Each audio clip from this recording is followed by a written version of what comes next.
Hey, hi, it's Meredith. I'm here with our message for Tuesday, the 31st of March, 2020, the last day of March, folks. Brand new month right around the corner. All right, we're using Bonefire Tarot for our message today. 2 cards off the bottom of the deck. This is the potential theme of what's unfolding in the energy atmosphere for us. Our first card is the Moon. Well, it's back again. So the cards are definitely deeply pushing us into our intuition. So if you haven't gotten the message recently, now's the time. Use the time to contemplate or take every opportunity. Let's forget about time. Take every opportunity to contemplate, meditate, come to center within your own self and hear what's on offer to you from your inner wisdom. The moon is revealing something for us in some kind of a contrast. You know, we have the Ace of Cups sort of spilling in here, so there's pure raw love on offer to us.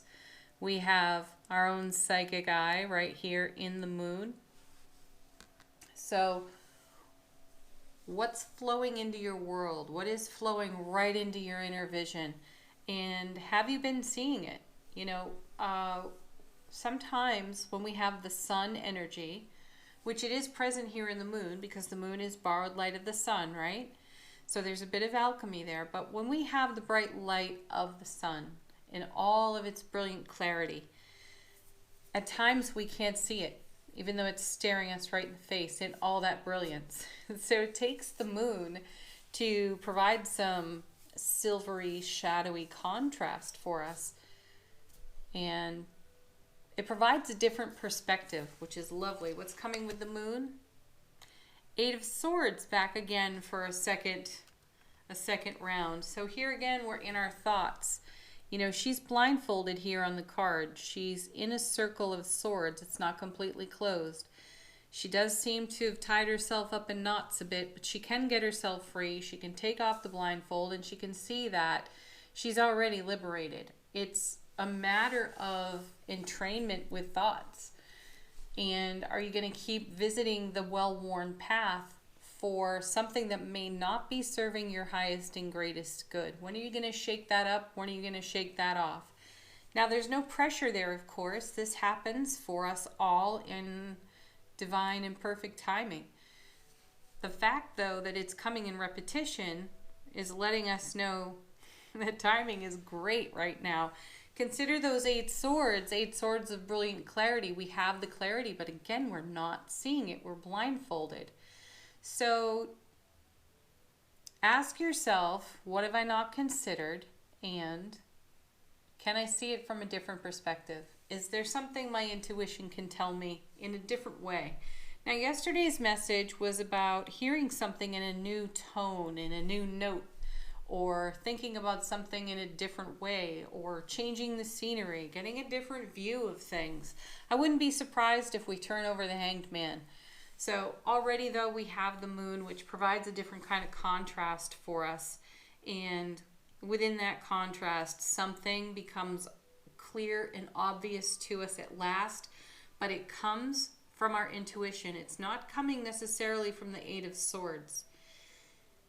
This isn't something you can think yourself through or think yourself out of. My sense of it here is it's something you're going to have to feel your way through with your intuitive gifts. Whatever this it is for you, whatever this something is, likely you'll know what it is right away. First card for us here, yeah. High Priestess, here she is again. Surprise! Oh gosh, she just reminds me of someone who will, you know, hide around a corner and jump out at you. That's actually a habit of mine. Okay, fun and games aside, the High Priestess is never going to give you the answer outright. She's not going to boldly state it for you and make it obvious. Again, she's going to guide us into our inner wisdom. She will point the way. She will point in a direction, and it's up to us to follow our feels in that direction and see where it leads. Her message too is one of discretion. There are certain folks in our world that we know it's not appropriate to share our mid-process with them, ever. So if you are inclined to chat about this, have your ducks in a row. Be somewhat through the process. Whatever the process is, again, is going to be unique and different to each and every one of us. Whatever our circle of 8 swords is, we're gleaning the brilliant clarity of them, but filtering it through our intuition. And that may not come across so clearly in discussion with other folks. So use some of your intuitive discretion as well and zip it in the crowd that wouldn't appreciate it. Next. Yeah. 3 of Swords. You know, this is one of the cringer cards. When we turn it over, I need to remind you, though, that this is something that's already come to pass for you. It's pain, loss, and sorrow of the past. And what I'm finding somewhat interesting here is, I hope you can see this clearly. Look at our beautiful psychic eye here on the moon. And then here we have these eyes on the 3 of Swords. So we're getting to take a look at something from prior experience that speaks to our pain, loss, and sorrow in some way. We're having an opportunity to set it free. That sword right there in the middle is absolutely the Ace of Swords, which again, brilliant clarity, everlasting strength. We've already come through this 3 of Swords. It's an experience we've definitely had. We have some intuition on it, and you know, it's doubled in a profound way with the moon and the high priestess here. So really pour the intuition on it. I do feel that this is one of the situations that appears for us as we take a walk down memory lane, and then we have an aha. This actually happened to me recently. I did have a memory of something that took place quite a while back in my world, actually into childhood. But having some hindsight, and intuitive hindsight at that, I had the brilliant clarity of an epiphany of, oh my gosh, that's what that meant. You know, you have the life experience. We saw that with the Emperor in yesterday's reading. You have the life experience to look at it through new eyes, in the now, in the present. And you get to look at it through your intuitive eyes. It's, again, not something that's obvious and going to show up right in front of your face, and she's blindfolded over here anyway. It's going to come from within. You're going to have whatever that aha is, and some blank is going to fill in for you, and the light dawns. And I feel that that's what will most likely set all of us free in whatever our 8 of Swords moment is, or experience is. And it could be more than one moment. Yes, then we have the 4. Look at the progress. 3 to the 4, same suit. Lovely. To the 8 as well. So the 4 of Swords, super stable card. This is a card of relaxation and rest. Take every opportunity to do it and go within. Now see, she's freed herself here, or she is free before she even gets to this point, right? On the 8. And remember that 8s are movement. You are moving through this, and you're going to move more swiftly than you even realize with it, because you're going to adopt the 4 of Swords attitude. Rest, relax. You can't push it. You can't force it. You can't rush it. So be with it. Be with it in your own presence, in your soulful presence. And it'll make itself clear. Next. Yeah, it'll make itself clear. There it is, the sun.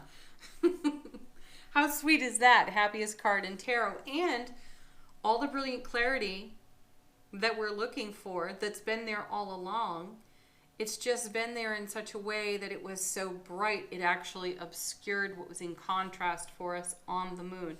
I love that we have the moon and the sun in the reading, because that's harmony, that's balance. And in the harmony, in the balance, we hear the intuition. We take the blindfold off from the inner eye, right here, and we see it. And we see it almost for the first time. we have a revelation around it.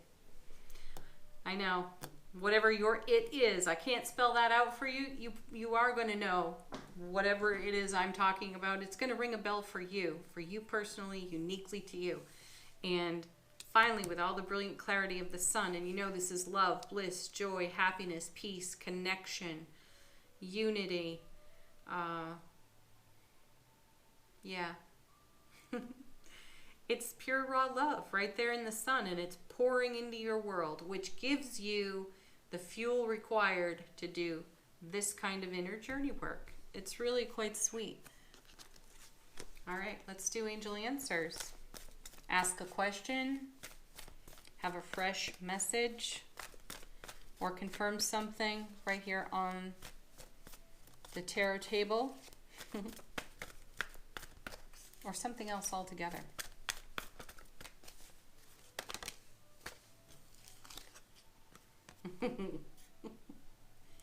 Let go. One of our favorites. Yes, one of our favorites. That's what's happening over here on your Eight of Swords. You're actually letting go. Might not feel like it at first. We'll stick that there. Okay. It may not feel like it at first. It may feel a bit like a tangle as you come into the hindsight review of it on the 3. But remember, you're looking through intuitive psychic eyes. When your Eight of Swords experience becomes obvious to you. You are not looking at it with the naked eye. You are bringing the High Priestess to it. Your inner High Priestess. Next card. You know, we've had a lot of messages like this in repetition, so it's the energy atmosphere and it is sticking around. The universe is going to make sure we do this. Okay, no need to worry. Right, there is no need to worry. Again, your 3 of Swords has already come to pass. Think of this as energetic residue that needs cleaning up, scrubbing off, and it needs a fresh set of eyes. 3 of them, as a matter of fact. Okay, next card. Because with these eyes here on the 3 of Swords, the one there in the moon, and then the brilliant clarity of the sun, it's going to be really hard for you to miss your it. Okay, next card. Oh, angel answers, what do you have for us?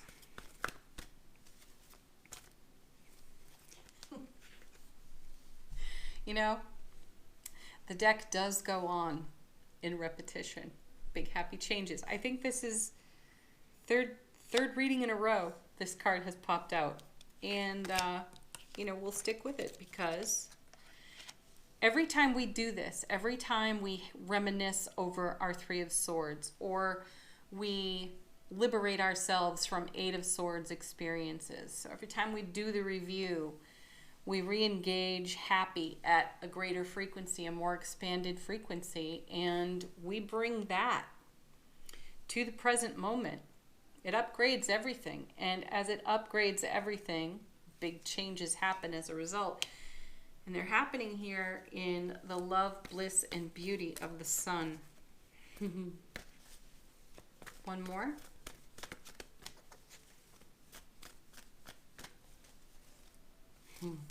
Yeah, sweet. Perfect timing. That's right. So again, we are leaving time out of it. But the time is now. The present moment is now. And this is how it's unfolding, and this is how it's happening. And you have the strength for it. You have the wisdom. You have the intuition. So all you got to do is let go and not worry. And allow the now in its perfect and right way to celebrate all the big happy changes that are taking place for you. Great summary there on those cards. All right, affirmation from the universe has your back. When I focus on my inner light, I see the world through the lens of love. Oh gosh, yes, you have to love this deck. It does it every time. Summarizes in one card. The lens of love. How sweet. And our spirit animal or creature for the day today, we have grasshopper. Oh, grasshopper. Okay, look it up for yourself. Grasshopper spirit. I do believe one of its message is taking a great leap forward. There it is, a big happy change. It's a great leap forward. All right, everyone, thank you so much for watching. Happy Tuesday. I so appreciate you tuning in and checking out the video. Do leave a comment if it's in your heart to do so. Have a beautiful day. Peace, love, joy, blessings of the sun and the moon and your beautiful intuition. Namaste. Bye for now.